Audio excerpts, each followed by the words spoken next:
காவிரி அலையால் கடல் அலை தோத்தது என்று சொல்லும் அளவிற்கு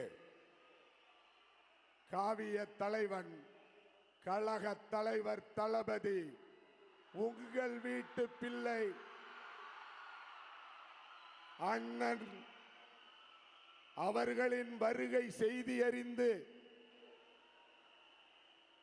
பெரும் திரளென கூடியிருக்கின்ற வீட்டுக்கு வீடும்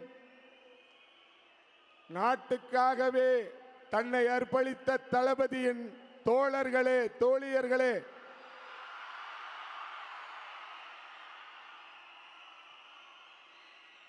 தன்னுடைய உடல் பொருள் ஆவி அனைத்தும் இந்த தமிழகத்திற்கு மக்களுக்குத்தான் என்று தன்னை அர்ப்பணித்திருக்கக்கூடிய கழக தலைவர் அவர்களே,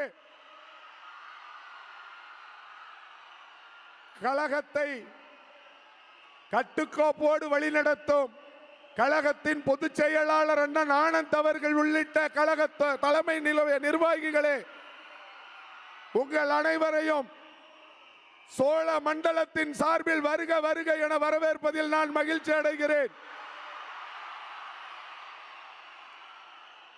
இன்றைக்கு நடந்திருக்கிற இந்த கூட்டம், இந்த நிர்வாகிகள் சந்திப்பு கூட்டமே ஒரு மாநாடு என்கிற அளவுக்கு இருக்கிறது என்று சொன்னால், காவிரி டெல்டா இனி தளபதியின் கோட்டை என்பது நிரூபிக்கப்படும். காவிரி கோட்டத்தின் 33 மாவட்டங்களிலும் இனி எந்த கட்சிக்கும் டெபாசிட் கூட கிடைக்காது. தமிழகத்திற்கு தகுதி வாய்ந்த தலைவர் இல்லாமல் தான் தமிழனை தேடிக்கொண்டிருந்தால், இதோ 2026 சட்டமன்ற தேர்தலில் தகுதி வாய்ந்த தலைவன் நம் அண்ணன் தளபதி இருக்கிறார். கோடி கோடியாய் செலவு செய்து வாகனம் கொடுத்து விலை பேசி அழைத்து வரும் கூட்டத்திற்கு மத்தியில் ஒத்த ரூபாய் செலவு செய்யாமல் உண்மையான உணர்வுக்காக ஒன்று கூடி இருக்கின்ற இந்த கூட்டம் நாளை தமிழகத்தின் செயின்ட் ஜார்ஜ் கோட்டையை பிடிக்கும். அதிலே நம் கழக தலைவர் தளபதி அவர்கள் முதலமைச்சராக அமருவார்கள். காவிரி டெல்டாவினுடைய உயிர்நாடி பிரச்சனை விவசாயம், காவிரி நதிநீர்.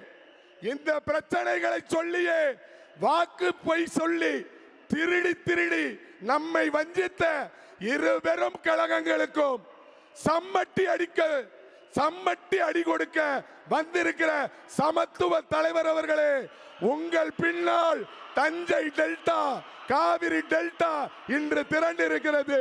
இது அப்படியே உங்களுக்காக, உங்களுக்கு மட்டுமாக இந்த தமிழகத்தில் 33 சட்டப்பேரவை தொகுதிகளையும் வென்று கொடுக்கும் என்று இந்த நேரத்தில் கூறிக்கொண்டு, எளியவனுக்கும் நல்லதொரு வாய்ப்பு வழங்கிய அனைவருக்கும் நன்றி தெரிவித்து, என் தலைவன் தளபதிக்கு என் உயிர் மூச்சு உள்ளவரை, உயிர் உள்ளவரை ஒவ்வொரு நொடியும் உழைப்பேன்.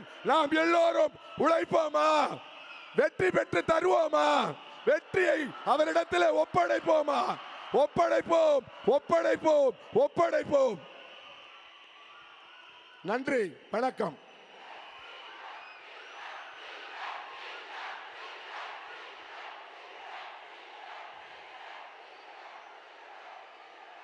அண்ணன் அவர்களுக்கு நன்றி.